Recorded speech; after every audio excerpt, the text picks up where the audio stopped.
Hey everyone, this is Jason here, author of the upcoming book Trust and Grow Rich and founder of Workshop Academy, where we teach you how to activate your passion, automate your income, and so you can amplify your outcome and help the world become a better place through the workshop settings.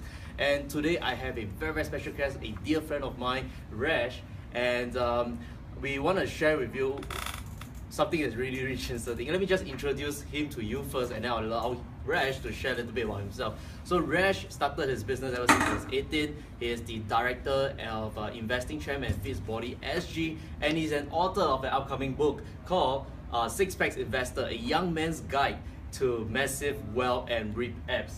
Yeah, Rash, thank you for coming on board and doing this interview. First of all, tell the audience a little bit about you that I haven't told them about already. So a little bit of myself, basically, yeah, like what Jason mentioned, I run two companies. I specialize in two things. Basically, I'm in the health and wealth space. I love, I love going to the gym. I love getting, ripped. Yeah, and I love ideas to generate wealth as well. So I'm heavily invested in the stock market and also in my own businesses as well. So that's basically my background. Yeah. I see. So you have achieved financial freedom at the age of 23 or 20, yeah. 23, awesome. And the vehicle that you used to achieve financial freedom was the stocks market, yes, right? Yes, right. So what is the stocks market about? Really about? What are all these numbers that is on the scales, etc.? How does the stock market really work? So very, very simply, the stock market, the way it works, Jason, is when you actually participate in the stock market, you get to be vested in companies. You get to actually invest in companies which are growing. Yeah. So you use your wealth to basically allow these companies to grow your wealth for you, if I were to put it very, very simply. So it's all about identifying good businesses and allowing them to compound your returns for you. I see. So in Singapore context, especially in the Asian world, right? Yep. When I grew up, I hear a lot of things like, oh, don't get your fingers burned in the stock market when you're entering. Why do you think we were brought up with that mentality? Okay, I want to share a very, very interesting story with you. Just 2 days ago, I was driving my grandmother back home, and she knew that I was involved in the stock market, and she was just talking to me about her stocks. And so she mentioned to me a list of 10 different companies. So she mentioned Naratel, mentioned BreadTalk, mentioned many different companies, and she was saying that everything was down. So I actually looked at her and said, Grandma, how do you actually pick these stocks? And then she looked at me, she laughed, then she said, anyhow lah. She said, anyhow lah, I just listen to my friends, I hear your father tell me, then I go and buy lah. Then I said, oh, what type of analysis is that? Yeah. So it comes as no surprise to me why many of the stocks went down and whatever not. So basically, a lot of people they feel that the stock market is a way to get rich, and yes, it's true, but you do not get rich without knowing what to do. I see. Yeah. Yeah. And on the topic of rich, right? Yeah. A lot of people, especially our generation, the millennials, the Gen X, we grew up thinking that the stocks market is a game for the rich, and how people need like thousands and tens of thousands, if not millions of dollars, in order for you to even become a stocks investor. Okay. Do you agree that the stocks market is only a game for the rich? Okay. Actually, so here's my point. The stock market, in fact, it's one of the easiest places to start. You don't need a lot of money to start. In fact, nowadays there are programs where you can start investing in stock market with as little as $100 a month. So nice. You don't have to be okay. But let me be very, very honest with you guys. Yeah, if you go and start with $100 a month or with a capital sum of $1,000, don't expect to be financially free straight away. It takes time. But the whole idea behind it is that $1,000 isn't for you to get rich; it's for you to get experience. So there's a huge difference. So the most important thing is after some time you compound your money. As your money grows, then you'll make enough income to be financially free, or basically to have enough to retire. But initially, it's you can start with a small amount, and that's for you to get experience. I see. So it's like a Chinese playing mahjong where they say lesson fee need to pay first before you become a master at it. Somewhat. Or the poker games and all. Somewhat. I see. So what's your story? How did you get started to really enter the stocks market and really choose the stocks market as one of the vehicle and means to generate your wealth? Okay, so I just want to share a very personal story. So you guys might be hearing about the stock market and how it's awesome and all that, but I believe behind every behind glory there's always a story behind it. Yeah. So actually, just to share a little bit of my story, when I was 18 years old, just as I was enlisting in the national service, a very very unfortunate event actually happened to me. I actually had a stroke. It affected the left side of my body, and basically for the entire year I was in and out of hospital. I was paralyzed on the left side of my body. I couldn't move my hands, my legs and all that. I suffered quite a lot during that time. I don't know if you guys know what I'm speaking about, but as in experience what I actually felt. But it was a very very tough time for me. So I was pretty much on MC the whole of the year and all that. But that gave me a lot of time to actually reflect on my life. It actually gave me a lot of time to reflect on my life. Actually, obviously, I went through a period of feeling really down. I was almost depressed. I gave up faith in God as well, in a way. But my mother was always there for me, praying for me. She was always there, and eventually I picked myself up again. And my mother said this one thing. She said, "Son, you can do anything you set your mind to." So somehow I felt that all hope was not lost, and I decided to embark on my journey towards learning how to actually make some money. Yeah. So that's when I started picking up books on learning about stocks. I started reading. I started attending seminars, and I started learning a little bit. So I actually met a friend of mine, currently now a friend of mine. His name is Sean, and so eventually I actually learned from him, and that's how I got interested in the whole world of stock market. And that was the start of the story, start of the journey, basically. But it came out of a hunger. It came out of when you're in this valley. I'm sure you understand, bro. Totally. When you're in this valley, that's when your back is on the floor, when your back's against the wall, that's when you really see the world in different light, and that's how I really started taking action. And then you have nothing else to do except to kick yourself off from the wall and to propel yourself forward. Exactly. And that's where they say, all the rags to riches story, they always have this wall. Yeah, exactly. What is that story towards that wall? Yeah. So that was my story. It was I pray that nothing of what happened to me happens to any of you guys. But that's what I experienced, and that totally changed my life around. I'm thankful you didn't. What was the most depressing period of my life? In fact, right now was the greatest blessing as well. How so? How so is the greatest blessing? Oh, dude! Like seriously, it was because of that. It was because of the time I got to reflect. Was the reason why I started my businesses. It was the reason why I started hustling. It was the reason why I started doing everything I do now. Yeah. And thankfully, because of that, we met. Yeah, exactly. So nothing. I really believe in this one principle, which is one of my core values. Everything happens for a reason, and that reason is to serve me. Cool. Yeah, life happens for us, not to us. Exactly. So this Sean that you mentioned about, he sounds like a mentor. Yes, that he's the mentor that got you started. He's the mentor that inspired you, motivated you enough to get you started. Yes. How did you meet this person, Sean? So very very simply, the first time I met him was actually I attended his seminar. So I attended his program, and that's how I basically got to learn. So he's a stock market expert. He's known as the Asian's Buffettologist. Okay. So I just went to learn from him, and the reason why I chose him mentor was very very simply because his values aligned with mine, and that was very very important. Which is? So for him, in the stock market, a lot of people, they like to show off expensive cars, clothes, and that they're very very rich. But Sean, on the other hand, had a lot of humility to him. He had nothing to show or to prove, and his faith was similar to mine as well. So that's how we hit off, and we basically formed a partnership. I see. So it's really interesting. But you mentioned a word called Buffettologist. Yes. What does that mean? Buffettologist, what does it mean? Okay, so he basically, value investing, we follow the Warren Buffett's way. Okay. So Warren Buffett, for those who don't know, is one of the richest men in the world. Okay. One of the richest, one of the most famous investors in the world. So we use the Buffett methodology. So that's why he's known as the Asian's Buffettologist.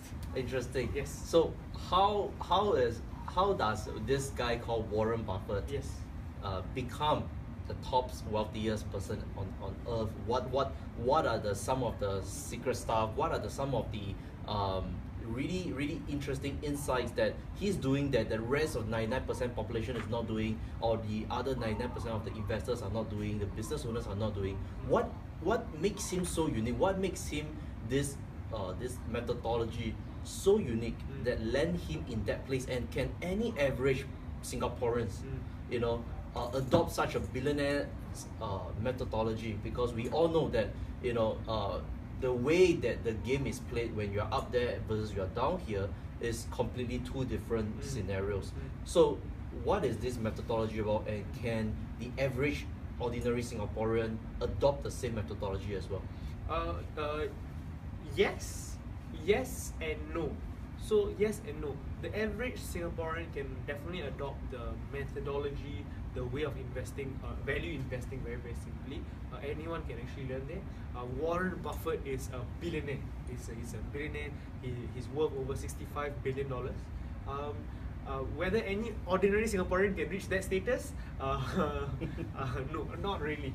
You know, I said honestly speaking, I don't want to, you know, shoot air up your butt or whatever. Please don't. Yeah, but you know, it's not any ordinary person can go. So Warren Buffett, some interesting facts about him. He started investing when he was 11 years old. Nice. He bought his first stock when he was 11 years old, and he said this when he was a very young guy. He said, I never doubted for 1 minute, you know, that I was going to be rich. I never doubted for a single moment. He knew he was going to be rich. So his mindset, you know, don't even talk about millionaire mindset. His mindset is a billionaire mindset, you know, and that's a next level. You know, even for myself, even for yourself, I believe we're always constantly growing. Totally. You know, constantly growing. So as Singaporeans, a lot of us are perhaps, you know, satisfied with the $5,000 pay, for example. You know, as in average salary is about $4,000 or whatever. Not if you achieve like a $5,000 or $10,000, a lot of people are like, wow, you know, that's awesome. But you know, to a billionaire or to a multi-millionaire, you know, $5,000 is like what? You know, it's like a daily, you know, income they make, for example. So the mindset is a totally different thing, you know. But you don't get there immediately. You know, you get there through your environment, the people you surround yourself with, and also through constantly upgrading yourself. You don't get there immediately. It takes time. With regards to investing, yes, anybody can adopt Warren Buffett's principles to choosing a company, to choose good companies to invest in. Okay, so what are some of the guidelines that Warren Buffett adopted to choose certain good companies? Is it management style? Is it the revenue model, profit model? You know, because not every ordinary and average people, they understand what a business is all about. But fundamentally, I read an interesting story about Warren Buffett one time when I was studying the topic of trust.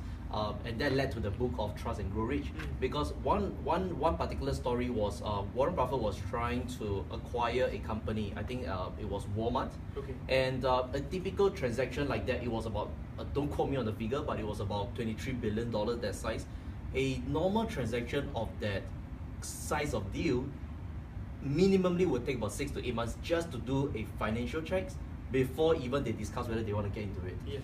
And when I hear this story, it was really fascinating, because all Warren Buffett did was calling the person, then the CEO of Walmart, and all he did was just ask him one question: can I trust your accounts are in place?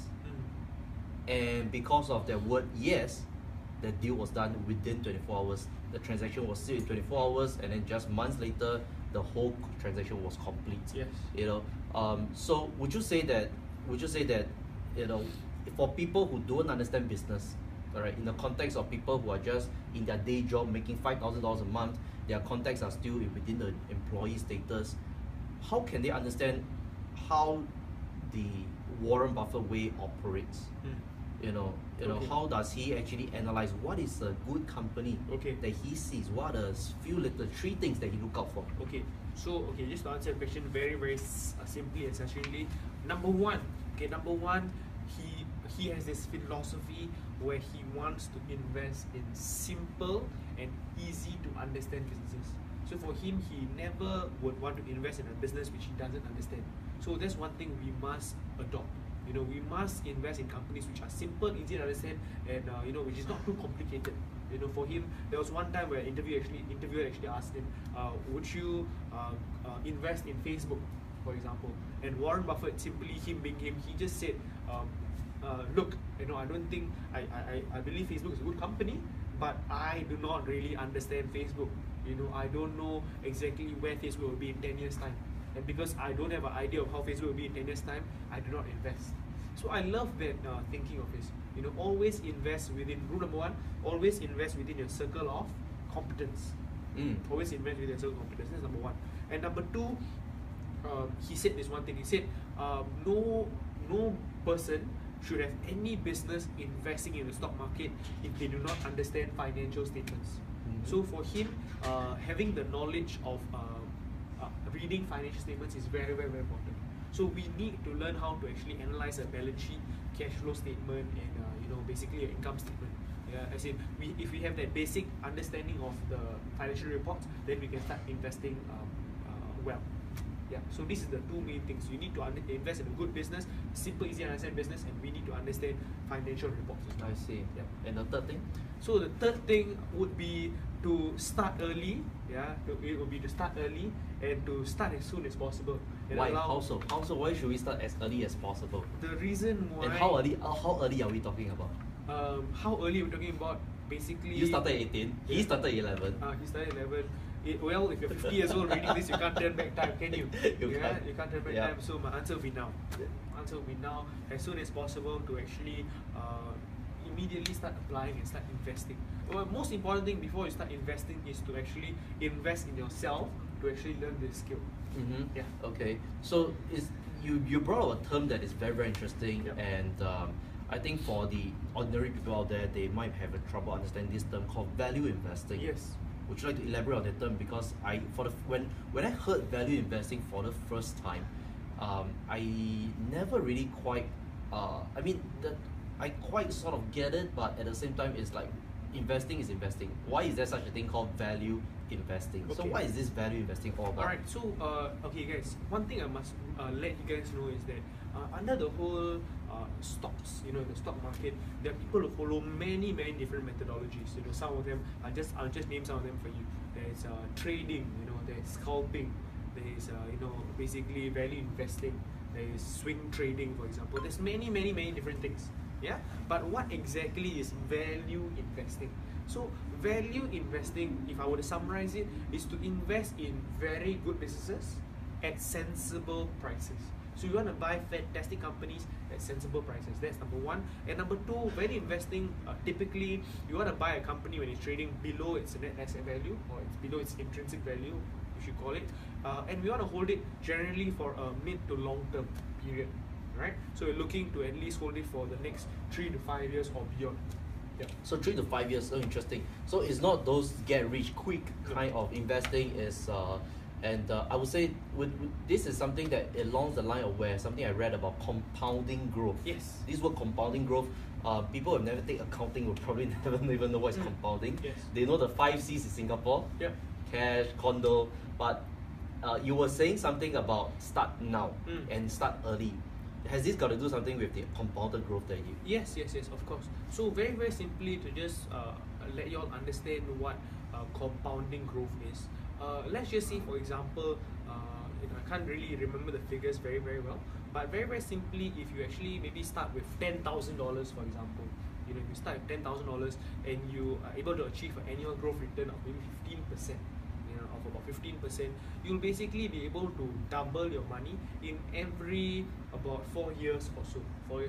So that's basically the compounding effect. How are they able to double in 4 years' time? So, paint the image for them. Okay, so very simply, let's say we start with can we start? How low can we start in the stock investment? $100. $100 is possible. Alright, let's start from there. $100. If let's say a average investor, a beginner investor, he comes in and he invests $100 every month. Every month. Okay. Alright. What would be the scenario play out would be? How would it look so like? very simply, if you invest $100 every month, that will work up to be about $1,200. Yeah, about $1,200 a year. Okay. So if he continuously basically puts in maybe about $1,200 to invest in stock market every single year, that easily after about 10 years or so, can multiply to a possible 6-figure sum. How does that work? How's it get there? So how do you get there? Very, very simply. Okay, let's just say for example, you actually invest $1,000 in a stock, right? And you achieve a 20% growth return. 20% growth. Is that normal or is that very high? That's not very high. That's something which is definitely possible. Okay. Right. So let's just say for example, he achieves a 20% return on that particular. Even stock. for the beginners. Yeah, even for the beginners. Like starting off first year. Yeah, it's definitely possible. Possible. It's definitely possible. Okay. Yeah, if you learn the proper steps and everything. So let's just say, for example, you achieve a 20% return. Your $1,000 will become basically, compounded 20%. It will be $1,200, for example, $1,200. The next year, when you compound that money again, you're not compounding based on $1,000. You're compounding based on $1,200. Yeah. So you start at 1,002 now instead of starting at 1,000. Exactly. I see. So okay. that basically compounds, and basically we call it the snowball effect. So you start with a small snowball. Okay, you start with a small snowball. You start rolling it down the hill. Eventually, the snowball gets bigger and bigger and bigger. Yeah. But there comes a point of time. Initially, you will still have to roll the snowball, but eventually, it comes to a point of time where the snowball is so big that it starts rolling by itself. And you cannot control it anymore. Right? The reason why Warren Buffett he has a net worth of over $60 billion is not through his own effort. If he try to push himself, there's no way you can, or me, anybody can save $60 billion. It's impossible. Yeah. We hope it will be possible. No, you cannot save your way to $60 billion. Yeah. The only way to really, really do it is to actually compound your money over time. Yeah, and compounding and the investing returns when it basically compounds and it really rolls when it gets to the snowball. So the whole idea behind it is to invest to a tipping point. When it gets so big till it rolls, beyond the control. Your portfolio works for you and you don't work for money, basically. So this tipping point you mentioned, how long does one average Singaporean will reach that tipping point? That tipping point? Okay, typically I've done some studies. Again, let me just say this very, very. Everybody takes a different time, some people have businesses, some people are employees, for example. Let me just use the average Singaporean employee. Okay, let's just say for example you earn $50,000 a year, which works out to be about $4,000 a month, $4,000 a month or so. Right? Let's just say for example you have $4,000. Typically, if you start investing and start achieving a return of about 10 to 15% per annum, which is very possible. Which is very, very possible for you to achieve an investment return of maybe investment return to actually replace your income, it would take an average of about 5 to 7 years. 5 to 7 years. Some people achieve it much faster because they have other streams of income. But let's just say for example you're just depending on your job. Typically 5 to 7 years is very, very, very possible. So 5 to 7 years they reach a tipping point, and that's where they really have a snowball that begins to work with them. Yeah, your snowball begins to work with you right from the very start. Right. But what I mean is after that 5 to 7 years point of time, your investment returns will be able to finance your lifestyle. I see. And you don't have to work for money and work paycheck to paycheck anymore. But of course, the finance that we're talking about, it differs from people to people, and especially the more capital you put in as well. This is a capital game. Yes. One very, very important thing is that if you are earning $1 million a year. Oh, I wish. All of us wish we went for $1 million a year. Okay, let's just say for example, you wish you earn $1 million a year. You earn $1 million a year. But what happens if you're earning $1 million a year but you're spending $1.5 million a year? Yeah. Oh, that would not be good. Dude, that's not good that would not be good at all. I have many friends of mine who are CEOs, for example, and they earn a lot of money. Maybe a year they earn close to $500,000 to $1 million. Yeah, but they have debts worth nearly $10 million. That makes them no different from the guy who is earning just $3,000, $4,000 but has good savings. You know what I'm saying? It's just an advanced level of rat race. Yeah, exactly. Yeah, still fighting how to pay off your debts. Exactly. They have a beautiful house, they have a beautiful car, Rolls Royce, but everything is serviced on debt. What's the point? There's no freedom. Yeah, exactly. You can't do meaningful stuff. You're still working for the money. The whole idea behind a lot of people have this idea that if I own a big bungalow, if I own a Rolls Royce, for example, then I'll be considered successful. Then I'll be considered financially free. That's rubbish. You know what I'm saying? That's really rubbish. It's about not how much money you have, but how much money you can keep and grow. You know what I'm saying? Yes, I totally know what you're saying. So the thing is, the average guy who possibly lives in a 5-room HDB, for example, he's possibly more wealthy than a guy living in a bungalow and having 2 BMWs and everything in service of debt. Yeah. And one of our dear friend, Kenchi, is exactly doing what you have just mentioned, right? Exactly. It's like he is a public listed CEO and he's very influential, phenomenal company culture and Yes. everyone loves him in his company. Yes. And yet he's still living in a 5-room HDB. Exactly. And still goes to shopping, wet market shopping with his wife Yeah. and all. Yeah. It just is so relatable to the frugal living, that even though you have money doesn't mean you have to spend the money. Yes. Actually, I want to make a point. So you have a very, very good point. But then again, the whole idea is not to live like a pauper. Don't get me wrong. The whole idea is not to live like a pauper. To live. The whole idea behind it is generate enough passive income and make sure what you spend within your means. Spend within your means. Meaning to say, like, if you want to own. It's good to have good dreams. If you want to own an Audi, for example, and your monthly payments are $4,000 a month, or maybe $5,000 a month, for example. Yeah. Well, make them sure that your passive income is $10,000 a month. Then. True enough. Yeah, exactly. So if your passive income is $10,000 a month, then by all means go ahead and buy Audi. But Audi is the car for gentlemen. Okay, so so that's what I'm saying. But if you earn your passive income, or your income is only like $6,000 a month, and you're spending 80% of your income just paying for your car, that's absolutely stupid. So this is very interesting. So a lot of people think about making more money, but no one is thinking about how to protect the money they make, at the same time knowing how much to really take out from the amount that they make in order to set it aside to grow the wealth that you mentioned about. Yes. So what is especially for married couples, this is especially going out to married couples and all, that let's say you make about $5,000 a month. Okay. All right. Let's base on a smaller number. Let's base on $1,000 a month. All right, then we will scale up accordingly, percentagely. But let's say they make $1,000 a month. What is the proportional ratio they should set aside for expenses, for family expenses, debt servicing? At the same time, how much should they set aside in order for them to do this investment thing? Okay.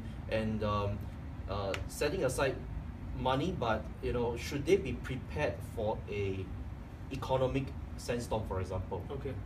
Even if they set aside 100, should they set aside another 100 just in case something happened that this 100 would be lost? Okay. All right. What is the proper ratio that the average Singaporean married, all right, would be the proportional ratio? Okay, very good question. So let me just share with you all one thing. So one thing I want to share is, I speak to a lot of married couples, I speak to a lot of people who actually have families, who have children, for example, and they tell me one thing: Rash, you don't understand, I don't have enough to save. As in, honestly speaking, there's a lot of that.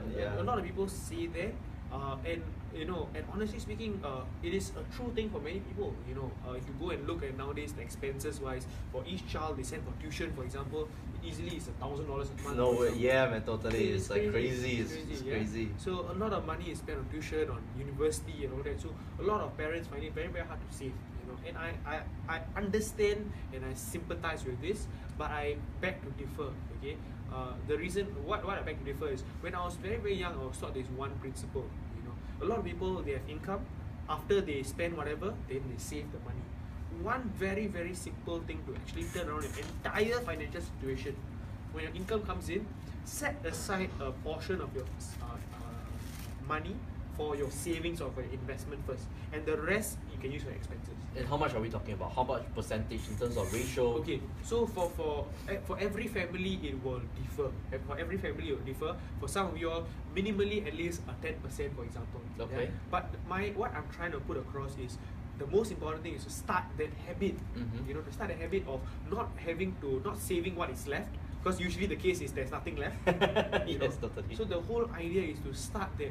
Whether it's $100, okay, or whether it's 1,000, I'm not going to put a figure because every family is different. Okay. At least 10% is something I would recommend. Okay. At least 10%, 20% is something I recommend. But to start putting aside, maybe I will save this month for when my income comes in, $5 goes into my financial freedom account. Okay. And this money is going to be used only for investment. Start that habit. That's the most important thing. I see. So with everything, just as an investment, the most important thing is to start that habit.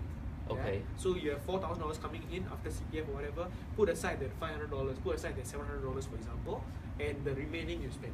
So in order to achieve that 5 to 7 years tipping point where Yes. money starts to work for you, Yep. you get passively. Yep. What is averagely the right amount to begin?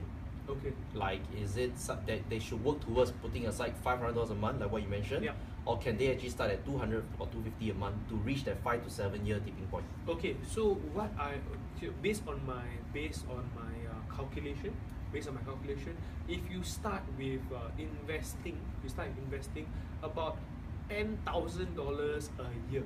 $10,000 a year, all right? About $10,000 a year. So that comes up with what, $800 or so, if I'm not mistaken, a month. Okay, you'll be able to achieve that. All right. So $10,000 a year consistently, and if you, of course, that's given if you achieve a good, decent investment return as well. I see. So if they want to reach that part where the money makes become a snowball and really huge, gigantic snowball to start generating passive income from that for them, in a 5 to 7 year time frame, approximately about $800, that means $10,000 a year, would start to get them there. That's why you encourage as soon as possible. Yes, exactly. Because this $800 per month doesn't mean you have to make it, but because if you start on the first year, you may hit the $800 a month on second year if you start at $400 this year. Yes, exactly. I see.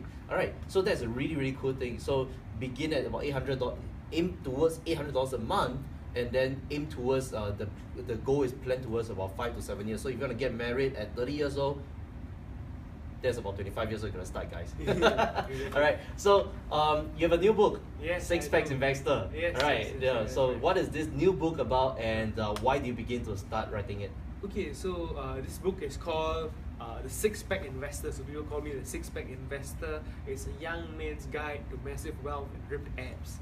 Hashtag get rich, get ripped. I love the hashtag. Hashtag get rich, get ripped. So very, very simply, the reason why I started writing this book was because I had a lot of feedback, telling me that I should share my knowledge and share my gift with the world as well. My story, how I actually started my journey. So I actually want to journal this thing to create a legacy. So one thing which is very, very significant for me is I want something which my future generation, my children can actually hold on to, can actually read about my story, for example. So that's something which I want to impart and give to the world, and also to be able to do many things with it. So what's going to be included in the book? Are you going to provide the investment strategies, or is it just going to be your journey of story? Okay, so what do the readers expect? So my book is a lot about my story as well. So hopefully many of you guys can relate to my story. I'll be sharing investment strategies as well, and I'll also be sharing fitness strategies. Yes, fitness strategies awesome. as well. So how I personally achieved six-pack, how I won a few physique competitions. So that's one thing which I love to do. So some strategies on getting your health and your wealth up. Yeah, without health, we can make all the money in the world. We're never able to use it correctly or save the world as we want it to be. That's right. So health is something that you really advocate about. I really, really advocate, seriously. Have you seen anyone that is having so much wealth but they don't get the health to sustain the wealth? Oh, for sure, man, for sure. As in, you see, I've seen so many people, who are on the race to getting more money, and then they, a lot of things are sacrificed, and one of the biggest things they sacrifice is health as well. So there's a saying by I think it was Dalai Lama who actually said this quote. He actually said this thing: a lot of people actually spend a lot of their health trying to attain wealth, and when they attain it, they spend all their wealth trying to get their health back. Totally Dalai Lama. Yeah. Dalai Lama said that, and that was a wow, And so why not? Profound impact. Yeah. So my whole philosophy is why not both? I see. As in, there's no use if you have all this wealth and you are sick as a dog. Well, so knowing that is important, right? Why do you think our dear friends in Singapore, the average Singaporeans, why don't they go out there and make this money? If it's, money is so important. Yes. Without money, we wouldn't have all these infrastructure to do what we do. Exactly. And viewers is viewing this right now, if they're watching this far and everything, they already know that money is important. Wealth is extremely important. Yes, for sure. But why do you think people don't go out there and do it? Why do you think people that knowing is important, but yet they don't move towards that importance? Actually, to be honest with you, nowadays at least I see a positive shift towards more people actually understanding that they need a second source of income and actually working towards it. So they do it. For those who don't, I want to actually share something which is quite interesting. In Singapore, I'm an international speaker, so I go around the world speaking to different audiences around. What was the world. latest country you've been to? So I was in Australia. Nice. Going back to Australia very soon to speak in Sydney. I was in South Africa as well, Malaysia, and Across all continents. yeah, across the different continents. Yeah, seriously. And let me be straight up honest, you guys. When I in Malaysia, the people are hungry. The people are ready to consume knowledge and to apply this knowledge immediately. They are actively seeking other streams of income. For example, in Vietnam, when I go there, people are very, very hungry for more. Elaborate this hungry. How does this hungry look like? How does this hungry look like? When you go for the seminars, people are, they come early, they are excited, they are yearning for more, they're always asking questions, they are very proactive. Something which I don't see so much in Singapore. Yeah, why do you think that's the case? Let Why do you think that happened? It's tell like you. the opposite contrast of what, Singapore has created great economic stability. Yes. All right. But why do you think there's such a huge contrast and distinct difference between there and here? So the reason why I would say personally, the reason why would be because in Singapore, unfortunately, we have more stability. People go out there and they make a decent $4,000, $5,000, and a lot of them are very comfortable where they are. Whereas in Malaysia, where you are an average working employee and your salary is about 3,000 ringgit, 4,000 ringgit, but your expenses are a lot higher. So for them, it's no joke, it's very little money. They need to feed their families, they need something else. I see. To feed their families, they need something beyond their jobs. They cannot just depend on their salaries to sustain their families, you know what I'm saying? So that's the situation in countries around us, which is the reason why there are a lot hungrier, you know what I'm saying? So yeah, if somebody is comfortable, it's perfectly fine to be comfortable, but then just makes you like it's So okay. do you think $5,000 of income of the average Singaporean is enough to protect them for the rest of their life? Assuming they don't lose their job. So $5,000, to be very honest with you, if you're okay, I'm not talking about total household income, I'm talking about per person. So if you have a total household income, your wife and yourself, for example, or husband and wife together, you earn $10,000, for example, that is comfortable. As in, if you don't live beyond your means, that is, honestly speaking, is comfortable. But do you think they'll face any potential imminent danger that's coming around in the world economy? Okay, because very good. Good we question. know that the economy is no longer a tight economy. We are not in the Singapore anymore. For sure. I totally agree. So $10,000 is comfortable for now. Okay, I saw a quote just yesterday, and this quote said this one thing: if I got cancer tomorrow, is my finances enough to support my medical expenses, my own living, and not just that, my entire family? Do I have a financial fortress which can protect me in case something like that happens to me? And if your answer is no, then you better do something about it. But what if they tell you I got CPF? You got CPF? What if they tell you I've got CPF for the last 40 years I've worked? As in, or 20 years I've worked. well, the real case scenario with most Singaporeans is that most of the time the entire CPF is kind of wiped out by their housing loans and everything. So that's the reality. So most Singaporeans, if they have a reality check, they will know that they don't have much CPF as well, because a lot of it is used for their houses. And then they come and tell you what if these people feel that they have insurance covering their back? Okay, that's cool. One of the most important things I actually advocate is having insurance. So there's a few elements to achieving financial freedom. There's a few different elements. One of the most important elements is actually have insurance. You can be earning a lot of money, but if you don't have insurance, all your money can be wiped out just by one incident. So insurance is a huge element in achieving financial. It's like a parachute. Yeah, exactly. You jump out the plane without it, you can only jump it one time. Yeah, exactly. So the thing is, if you're on your journey to attaining wealth as well, you really want to achieve financial freedom. One of the most important things, guys, seriously, get insurance.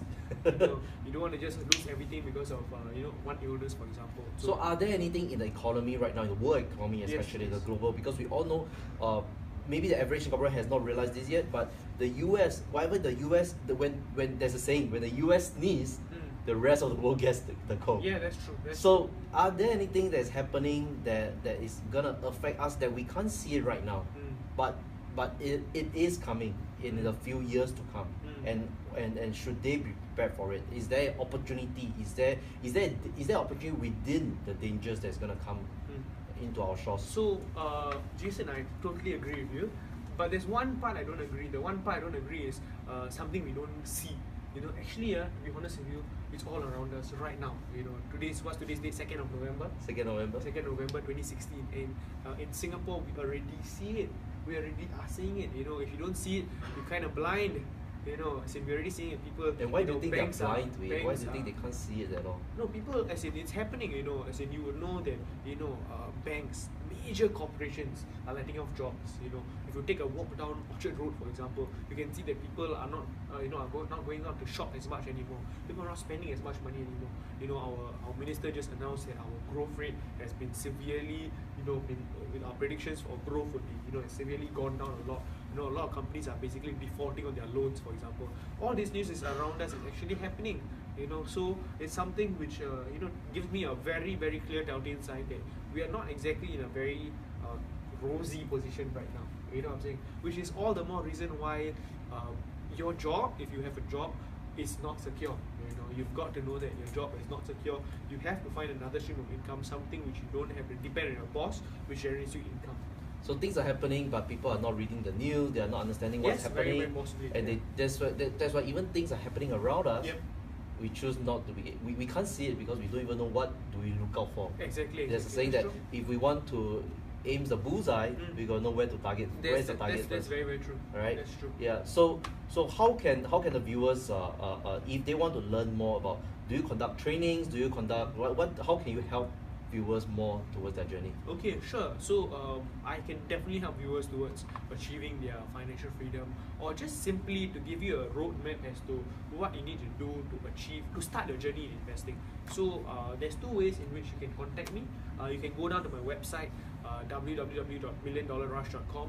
I blog a lot on there. I share about my investment journey. I share about my personal stories as well. There's a contact form there as well. If you just leave a contact form and say you'd like to connect with me, that'll be really, really awesome.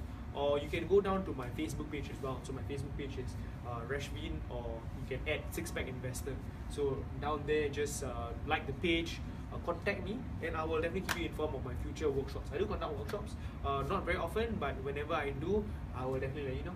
That's so awesome. Yep. Alright guys, so I hope you have enjoyed today's interview and cool sharing with Rash. Thank you so much for dropping so much gold nuggets. Thank you for having me. And this stuff is probably things that you don't really see unless you really paid for a program and stuff like that. And the reason for this interview and all this meeting up with Rash and all is really to we have a heart to help people, average Singaporeans, like you and I, to protect our wealth and to achieve wealth, so that we can use that wealth, we can use that income, and to really create a very desirable outcome to help the world become a better earth. Yeah. All right. And so if you want to connect with Rash, we'll drop the link. We'll drop the link on the page wherever you are watching this here.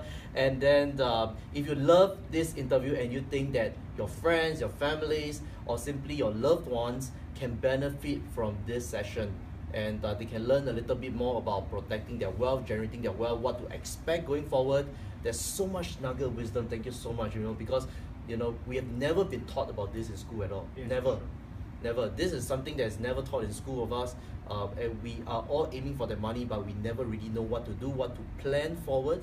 Rash today has given us a 5 to 7 year plan at least, and what to do if you want to get it there. That's it. Alright, so I really hope you enjoyed this interview. If there's any comments at all, just feel free to share it below. I'll read every single personal comment that's by you, and let me know how I can improve the whole conversation. If there's any questions that you want a second interview with Rash, there's something that you want to ask, feel free to drop it down below. Rash will be keeping tabs on the comments as well, and we'll personally reply to it. Hey, thank you so much once again. Thank you, Jason. And guys, I look forward to interviewing the next expert for you, and see you soon.